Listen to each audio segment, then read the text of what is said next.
तो hello guys, once again welcome to my YouTube channel C cube science zone. तो बात ऐसी है, कल की क्लास के अंदर मैंने आपको क्या करवाया था। मैंने आपको करवाया था जो द्रव्यमान केंद्र होता है उसके बारे में मैंने टोटल डिस्कशन आपको किया था कल की क्लास के अंदर, ठीक है। और द्रव्यमान केंद्र क्या होता है और द्रव्यमान केंद्र निर्देश तंत्र क्या होता है, उसमें जो फ्रेम ऑफ रेफरेंस है उसके बारे में मैंने आपको बताया था, ठीक है। और उस चीज़ को मैंने ऑलरेडी बता चुका हूं, और आपने यदि नहीं देखा है वो वीडियो, यदि आपने नहीं देखा है तो आप क्या करेंगे, प्लेलिस्ट में जा करके उस वीडियो को देख सकते हैं। वहां पर आपको वो वीडियो मिल जाएगा। ये मत सोच लेना कि वहां से वो गायब हो गया, ठीक है। वहां पर आपको वीडियो वो मिल जाएगा, ठीक है। आज की क्लास के अंदर हम क्या पढ़ने वाले हैं, आज की क्लास के अंदर एक टॉपिक है इंपॉर्टेंट है, जो कि जैसे जैसे मैंने आपके, चाहे आप सॉलिड पेपर ले लीजिए, चाहे आप किसी भी सीरीज से बात कर लीजिए या फिर बुक से रिलेटेड कोई भी बात कर लीजिए, जहाँ भी मैंने ये क्वेश्चन देखा वहाँ पर मेरे को ये क्वेश्चन मिला, क्योंकि ये क्वेश्चन जो मैं आप करवा रहा हूँ आपको वो रिपीटेड क्वेश्चन है और एग्जाम में आता है, ठीक है। तो बात इस चीज़ पर डिपेंड करती है, आपको ध्यान से देखना है, ठीक है। एक एक चीज़ को नोट करना है, पेन कॉपी साथ लेकर के बैठ जाओ, पहले बोल देता हूँ मैं, ठीक है। फिर बोलो कि मेरे को कुछ समझ में नहीं आया, उसकी गारंटी मेरी नहीं है। मैं आपको बता रहा हूँ, अच्छे से समझना, लेकिन मैं अपना पूरा प्रयास करूँगा आपको समझाने की, क्योंकि जितना मैंने ये चीज़ को ईजी बनाने की कोशिश की ना, उतना मैंने ईजी बनाया है, और जितना मैंने इसको खोलने की कोशिश की उतना मैंने इसको क्लियर एवं ईजी से ईजी बनाने की कोशिश की है, ताकि आपको अच्छे से समझ में आ सके और कम समय में समझ में आ सके, ताकि आप एग्जाम में क्या कर सके, अच्छे नंबर ला सकें, ठीक है। तो शुरुआत करूंगा मैं आज के सेशन की। सबसे पहले आप सभी का स्वागत है मेरे चैनल सीक्यूब साइंस जोन पर। यहाँ पर आपको बीएससी रिलेटेड सभी स्टडी मटेरियल मिलेंगे आपको, फर्स्ट ईयर, सेकंड ईयर और बी थर्ड ईयर की भी मैं डालूंगा, ठीक है। केमिस्ट्री फिजिक्स की आपको क्लासेज यहाँ पर मिलेंगी, ठीक है। तो वो बात कर रहा था मैं, हमारी जो बीएससी फर्स्ट ईयर की जो हमारी फिजिक्स की क्लासेस चल रही थी, ठीक है, मैथमेटिकल फिजिक्स की। तो उसके अंदर हम क्या करने, मैकेनिक्स की चल रही थी, उसके अंदर हम पढ़ रहे थे जो हमारा द्रव्यमान केंद्र होता है उसके बारे में मैंने आपको कल के क्लास के अंदर बताया है आराम से टोटल, ठीक है। और वीडियो आप देख सकते हैं पीछे, ठीक है। अब बात करता हूँ मैं आज की क्लास के अंदर। आज की क्लास के अंदर एक और इम्पोर्टेंट टॉपिक के ऊपर मैं डिस्कस करने वाला हूँ, ठीक है। वो टॉपिक क्या होने वाला है वो टॉपिक है आपका संरक्षी बल। एक तो आपका संरक्षी बल होता है, एक होता है आपका असंरक्षी बल होता है, ठीक है। कंजर्वेटिव फोर्स क्या होता है, नॉन कंजर्वेटिव फोर्स क्या होता है, कंजर्वेटिव फोर्स क्या होते हैं और नॉन कंजर्वेटिव फोर्स क्या होते हैं, उनके बारे में आज की क्लास के अंदर डिस्कशन करूंगा। बस आपको ध्यान से देखना है, अच्छे से समझना है, ठीक है। देखिए, पहले हमारे पॉइंट आता है संरक्षी बल क्या होता है, यानी कि कंजर्वेटिव फोर्स क्या होता है। पहले बात करें संरक्षी बल की, ठीक है। तो ध्यान से देखना, इसकी डेफिनेशन क्या होती है कि वह बल जिसके द्वारा एक कण को किसी एक बिंदु से दूसरे बिंदु तक विस्थापित करने में किया गया कार्य कण के पथ पर निर्भर नहीं करता। सिंपल फंडा है, क्या है कि वह बल जिसके द्वारा किसी एक कण को एक बिंदु से दूसरे बिंदु तक विस्थापित करने में किया गया कार्य जो होता है वो क्या नहीं करता, उन दोनों कणों की जो पथ की लंबाई है, यानी कि जो विस्थापित जो पथ की दूरी है उस पर पथ पर क्या नहीं करता है, डिपेंड नहीं करता है। यानी कि किसी कण को एक स्थान से दूसरे स्थान तक ले जाने में या फिर विस्थापित करने में किया गया जो कार्य होता है वो क्या नहीं होता, उस पथ पर निर्भर नहीं करता। अर्थात कार्य का मान सिर्फ अंतिम और स्थिति पर निर्भर करता है। जो कार्य का जो मान है, कार्य की जो वैल्यू है वो किस पर डिपेंड करती है, जो आंतरिक जो अंतिम जो स्थिति है उसके ऊपर डिपेंड करती है कि कण की अंतिम स्थिति क्या है, ठीक है। अब बात आगे देखिए,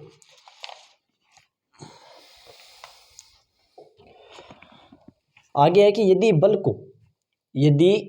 को किसी कण पर लगाने पर, क्या कह रहा है कि यदि बल को किसी कण पर लगाने पर एक पूर्ण चक्र में बल द्वारा किया गया कार्य शून्य होता है। ये क्या है, ये जो संरक्षी बल है उसकी सेकंड डेफिनेशन क्या हो जाएगी, या फिर आप पॉइंट मान लीजिए या फिर इसको डेफिनेशन मान लीजिए। आप डिपेंड है कि आप पॉइंट मानोगे या फिर इसको डेफिनेशन मानोगे। मेरा तो मानना ये है कि जैसे भी हम यदि कॉलेज के, यदि यूनिवर्सिटी में हम इंटर होते हैं तो जैसे हम एग्जाम की जो कॉपी है वो अच्छे से इस प्रकार से क्वेश्चन वाइज पॉइंट बनाकर करेंगे ना, तो वो बेटर रहेगा, ठीक है।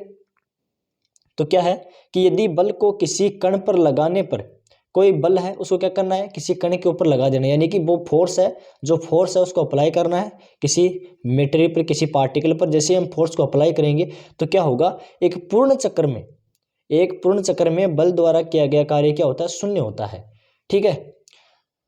तीसरी बात, संरक्षी बल में कण की गतिज ऊर्जा सुरक्षित रहती है। अब जो आपको कंजर्वेटिव फोर्स होते हैं उनमें जो काइनेटिक एनर्जी होती है वो क्या होती है आपकी, सुरक्षित रहती है, यानी कि कंजर्व रहती है। काइनेटिक फोर्स में काइनेटिक एनर्जी, कंजर्वेटिव फोर्स में काइनेटिक एनर्जी कंजर्व रहती है, यानी कि संरक्षी बल में कण की गतिज ऊर्जा क्या रहती है आपकी, सुरक्षित रहती है। ठीक है, अगला है हमारा असंरक्षी बल, यानी कि non conservative force. Non conservative force क्या होती है, देखिए पहले मैं इनका हल्का फुल्का बता रहा हूँ, यानी कि थोड़ा थोड़ा जो इनका बेसिक जो इसकी जानकारी है, बेसिक जो इनकी इन्फॉर्मेशन मैं आपको दे रहा हूँ। फिर इसके ऊपर थोड़ी एक डेरिवेशन है, इंपॉर्टेंट है, ये फिर थोड़ी लॉन्ग हो सकती है, लेकिन मैंने सोचा कि इस टॉपिक को मैं एक साथ पूरा कवर करवा दूँ, जो इसलिए मैं ये आपके जो आज का टॉपिक थोड़ा लंबा हो सकता है, क्लास थोड़ी लंबी हो सकती है, पेशेंस बनाए रखना, क्योंकि इस टॉपिक को यदि मैं इसके साथ नहीं करवाऊंगा ना, कुछ भी समझ में नहीं आएगा। ये इससे इन दोनों टॉपिकों से, संरक्षी बल से और असंरक्षी बल से रिलेटेड ही है। ठीक है, तो देखना हमारा नॉन कंजर्वेटिव फोर्स क्या होता है, असंरक्षी बल क्या होता है। यदि किया गया कार्य पथ पर निर्भर करता है, सिंपल है, उसमें पथ पर निर्भर करता था तो बल संरक्षी बल, असंरक्षी बल है। उसमें क्या था, पथ पर निर्भर नहीं करता, इसमें क्या होगा, पथ पर निर्भर करता है तो बल संरक्षी बल कहलाता है, असंरक्षी बल कहलाता है। दूसरा, इसमें कण द्वारा एक चक्र पूर्ण करने में किया गया कार्य का परिमाण शून्य नहीं होता। उसमें क्या था, कण द्वारा जो कार्य था ना किया गया, उसका परिमाण क्या था, शून्य था। इसमें उसका विपरीत हो जाएगा, उसका उल्टा हो जाएगा। उसमें क्या है, शून्य था, इसमें शून्य नहीं होगा। अगला पॉइंट है, गतिज ऊर्जा में परिवर्तन होता है। अब जो मैंने आपको कंजर्वेटिव फोर्स में बताया कि गतिज ऊर्जा क्या रहती है, कंजर्व रहती है, यानी कि सुरक्षित रहती है, लेकिन इसमें उसका उल्टा हो जाएगा। या इसमें क्या रहता है, गतिज ऊर्जा में परिवर्तन होता है, यानी कि नियत सुरक्षित नहीं रहती है, वो चेंजमेंट होती रहती है, बदलती रहती है। अब मोस्ट जो इस आज की क्लास का जो मोस्ट हमारा टॉपिक रहने वाला है, मोस्ट इंपॉर्टेंट जिसको हम बोल सकते हैं, वो हमारा टॉपिक है ये जो आपके सामने अभी फिलहाल दिख रहा है। आपको देखिए और इसको अच्छे से समझने की कोशिश करना। टॉपिक हमारा क्या है, टॉपिक है संरक्षी बलों के अंतर्गत सरल रेखीय गति। संरक्षी बलों के अंतर्गत किसी कण की सरल रेखीय गति। ठीक है, अब समझो इसको ध्यान से। सबसे पहले तो हम क्या करेंगे, यांत्रिक ऊर्जा संरक्षण नियम से, यांत्रिक ऊर्जा संरक्षण नियम से K + U = E, यानी कि आपका काइनेटिक एनर्जी और आपकी स्थितिज energy, potential energy is equal to क्या होता है, E, यांत्रिक एनर्जी नियतांक है। ठीक है, इसको मैं क्या दे दूंगा, समीकरण नंबर 1 दे दूंगा, इक्वेशन नंबर मैंने इसको 1 दे दिया है। अब इसके अंदर आपका K तो क्या है, गतिज ऊर्जा है, और U क्या है आपका, स्थितिज ऊर्जा है। ठीक है, अब आगे क्या दे रखा, आगे देखना कि m द्रव्यमान का कण संरक्षी बलों के अंतर्गत है। अब जो कण है कितने मास का है, m मास का है, कोई कण है वो क्या है, संरक्षी बलों के अंतर्गत क्या करता है, अक्ष के अनुदिश गतिशील है। ध्यान से सुन लेना, ध्यान से देख लेना क्या क्या बोल रहा हूं मैं, एक एक समझोगे ना, स्टेप बाय स्टेप समझोगे ना, तो आपको सब कुछ समझ में आ जाएगा। लेकिन मिस करोगे, स्किप करके देखोगे, कुछ भी पल्ले नहीं पड़ेगा, कुछ भी समझ में नहीं आएगा। ठीक है, तो m द्रव्यमान का कण संरक्षी बलों के अंतर्गत अक्ष के अनुदिश गतिशील है। ठीक है, गतिशील है। यदि किसी समय t पर, यदि किसी समय t पर कण की स्थिति अक्ष है तो कण का वेग v होगा। अब सीधा सिंपल है कि जो v क्या होता है आपका, एकांक समय में तय किया गया विस्थापन। अब यहाँ पर अक्ष क्या है आपका, विस्थापन है, और समय t है, तो एकांक समय में तय किया गया विस्थापन क्या होता है, वेलोसिटी, वेग। तो v क्या होता है, v = अक्ष/t। ठीक है, अब आगे देखो, अब देखो, अब इसमें क्या कह रहा है, अब जो काइनेटिक एनर्जी क्या होती है आपकी 1/2 mv² होती है, और आपकी जो पोटेंशियल एनर्जी होती है वो क्या होती है, u अक्ष होती है, इक्वल में E आपकी टोटल एनर्जी हो जाएगी। ठीक है, अब जैसे ही मैंने आपको हाफ v क्या बताया था, अभी मैंने आपको जस्ट पीछे बता के आया हूं मैं, dx/dt x/t था, तो dx/dt, तो हाफ v की जगह आ गया आप क्या, dx/dt का होल स्क्वायर प्लस में u अक्ष बराबर में आपका टोटल एनर्जी E। इसको समीकरण नंबर 2 दे देंगे, इसको इक्वेशन नंबर 2 दे दिया। अब देखिए इक्वेशन नंबर 2 का क्या करेंगे हम, dx/dt के लिए हल करने पर अब क्या करना है, इस समीकरण नंबर 2 को dx/dt के लिए हल करेंगे, यानी कि जो इसका पृथक्करण कर देंगे, तो dx/dt की वैल्यू निकाल लेंगे। यहाँ से dx/dt को उधर ले जाएंगे तो हमारे पास क्या बचेगा, 2e, ये 2 इधर चला देगा इससे गुणा हो गया 2e, ये इधर से जाएगा इधर, तो 2e माइनस का ux अपॉन में m का होल की पावर आपकी 1/2। ठीक है, इसको समीकरण नंबर आपके क्या दे देंगे, 3 दे देंगे। ठीक है, समीकरण 3 देने के बाद में अब इसमें एक नोट लगा के मैंने लिखा है, इसको ध्यान से रखना कि समीकरण 3 से यह ज्ञात होता है कि कण की गति उस क्षेत्र में होती है जहां पर E ग्रेटर देन ux हो, यानी कि जहां पर जो टोटल एनर्जी का मान क्या होगा, जो उसकी पोटेंशियल एनर्जी है उससे क्या होगा, बड़ा होगा, वहीं पर क्या होगा, उसकी कण की गति होगी। ठीक है, और यहाँ पर जो v है, v क्या है, काल्पनिक वेग है, जिसको यहाँ पर v को हम क्या मान के चलेंगे, काल्पनिक वेग मान, इमेजिनरी वेलोसिटी मान के चलेंगे। अब समीकरण नंबर 3 से 3 से सीधा आ जाएगा।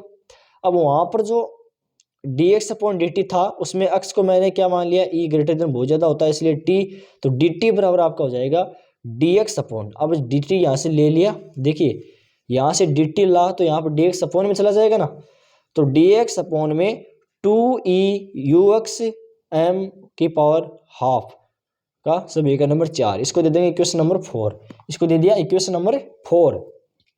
अब देखो इक्वेशन नंबर 4 देने के बाद में क्या है कि माना कण की स्थिति t0 पर अक्ष 0 है। अब कण की स्थिति t0 पर कितनी दे दी मैंने, अक्ष 0 दे दी। समीकरण नंबर 4 से समीकरण 4 क्या है, dx बराबर है, अब dt बराबर आपका dx अपॉन 2e माइनस का ux अपॉन m 1/2। अब इसका समाकलन कर देना है, समीकरण नंबर 4 का समाकलन कर देंगे और लिमिट क्या ले लेंगे आपके t0 अक्ष 0, तो आपका अक्ष की जगह क्या हो जाएगा, अक्ष 0 अक्ष t0 t। ठीक है, तो समाकलन कर दो समीकरण नंबर 4 का, तो अक्ष 0 से अक्ष इसकी लिमिट ले लेंगे, lower limit upper limit dx upon 2e ux upon m का होल हाफ है, और यहाँ पर जो t है इज इक्वल टू में जो t है ये इसका हो जाएगा dt, t0 से t लिमिट हो जाएगी। लास्ट जो इक्वेशन आती है वो आती है अक्ष 0 से अक्ष इसकी लिमिट हो गई dx अपॉन में 2e माइनस का ux upon m half t minus का t0, अपर लिमिट माइनस का लोअर लिमिट, इसको हम क्या दे देंगे, इक्वेशन नंबर 5। इक्वेशन नंबर 5 देने के बाद में क्या होता है, समीकरण 5 की सहायता से किसी कण की सरल रेखीय गति की व्याख्या की जा सकती है। अब जो समीकरण नंबर 5 मैंने आपको बताया, उसकी सहायता से क्या होगा, आपकी जो सरल रेखा है उसकी क्या कर सकते हैं, हम गति की व्याख्या कर सकते हैं। ठीक है, जैसे मैं इसका छोटा सा एग्जांपल लेके चलूं कि यदि कोई कण है वो क्या है, अक्ष के अनुदिश लग रहे नियत बल F के अंतर्गत गतिमान है। अब क्या कर रहा है, कोई बल F लग रहा है, तो वो कण क्या है, किसी अक्ष के अनुदिश उस बल F के अंतर्गत क्या है, गतिमान है, तो बल का मान क्या होगा। अब क्या करेंगे, हम बल का मान ज्ञात कर लेंगे, जो बल की वैल्यू आएगी वो क्या आएगी, फोर्स की वैल्यू आएगी वो क्या आएगी, उसका हम ज्ञात कर लेंगे। तो स्थितिज ऊर्जा के रूप में, अब पहले तो हमने क्या ज्ञात किया था, ट्रेन जो आपकी काइनेटिक एनर्जी है उसकी फॉर्म में ज्ञात किया था, अब हम करेंगे इसको स्थितिज ऊर्जा के रूप में, क्योंकि हमें दोनों का टोटल देखना है ना, टोटल देखना है क्योंकि उनका योग होगा, उनका ऐड होगा। ठीक है, तो स्थितिज ऊर्जा के रूप में क्या होगा, F बराबर माइनस का du अक्ष अपॉन dx। अब आपका यहाँ पर ट्रांसफर कर देंगे, ये इसको यहाँ ले जाएंगे, तो du अक्ष बराबर माइनस का f dx।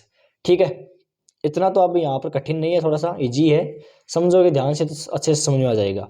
ठीक है, अब देखो समाकलन करने से क्या जाएगा आपका, ux बराबर माइनस का fx प्लस का c। ठीक है, यहाँ पर c क्या आपका समाकलन कांस्टेंट है, यानी कि समाकलन नियतांक है। t बराबर 0 पर और ux बराबर 0 पर c की वैल्यू क्या हो जाएगी, आपकी 0 हो जाएगी। ये आपकी कंडीशन अप्लाई होंगी यहाँ पर, जैसे मैंने t बराबर 0 लिया और तो ux बराबर 0 हो गया और c बराबर क्या हो गया, 0 हो गया, तो ux बराबर क्या हो जाएगा आपका माइनस का fx हो जाएगा, c बराबर तो 0 है, तो ux बराबर क्या हो जाएगा माइनस का fx। अब समीकरण वापस 5 से, समीकरण 5 हमारी क्या थी, समीकरण 5 थी, ये देखिए ये रही आपके समीकरण नंबर 5।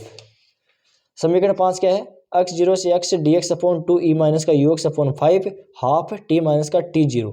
क्या कह रहा है समीकरण नंबर 5 से, तो लो ये रही आपकी समीकरण नंबर 5, इसको देखते चलना, अक्ष 0 से अक्ष dx अपॉन 2e माइनस का fx, ux की जगह क्या आ गया, माइनस का fx आ गया ना, अपॉन में m हाफ t माइनस का t0, अपर लिमिट माइनस का लोअर लिमिट। अब देखना सिंपल है, इसमें क्या रखना है, इसमें रखना आपको t0 बराबर 0 और x बराबर x0 और 0 हो। तो अब इसमें रख देंगे तो क्या होगा हमारे पास में 0 x0 बराबर 0 रखा है तो x 0 से x dx upon 2 e plus का fx e प्लस का fx अपॉन m हाफ बराबर में t आ जाएगा। ठीक है, बराबर में क्या आ गया। अब लास्ट स्टेज में क्या होगा 0 से x dx अपॉन में e प्लस fx की पावर हाफ बराबर में 2 अपॉन m हाफ t। कुछ नहीं है, उसको आप इक्वेशन को आप जैसे सॉल्व करेंगे तो आपके सामने ये आगे आगे आता जाएगा। ठीक है, तो ये होगा आपका 2 upon F E plus f x, ये 2 वाला इधर आ जाएगा 2 upon F E plus f x की पावर हाफ 0 से x।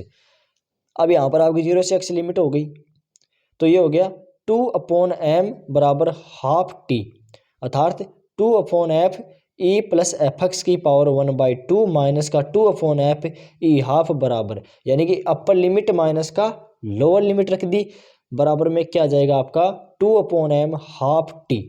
ठीक है, लास्ट में क्या है आपका e plus f x, e plus f x बराबर आ जाएगा आपका f square upon 2m t square plus का ई प्लस का f 2e upon m half t. ठीक है, अब x बराबर यहाँ पर आप क्या कर लेंगे, हम विस्थापन ज्ञात करेंगे तो x हो जाएगा आपका f square upon 2m into T square, और ये जो ये है ये आपका बट्टा में चला जाएगा 2e upon m half t square, यहाँ से ये कैंसिल यहाँ से ये कैंसिल। ठीक है, समीकरण नंबर इक्वेशन नंबर इसको 6 दे देंगे, इक्वेशन 6। अब इक्वेशन 6 में देखो E बराबर क्या होता है आपका, अब टोटल काटेंगे हम, टोटल एनर्जी निकालेंगे। टोटल एनर्जी निकालने क्या करेंगे, टोटल एनर्जी बराबर आपका हो जाएगा हाफ mv स्क्वायर प्लस में एफ एक्स टोटल एनर्जी। अब जो एफ एक्स की वैल्यू यहाँ रख देंगे और mv स्क्वायर होता ही है, तो t बराबर 0 और x बराबर 0 केवल गतिज ऊर्जा होगी, यानी कि केवल गतिज ऊर्जा होगी।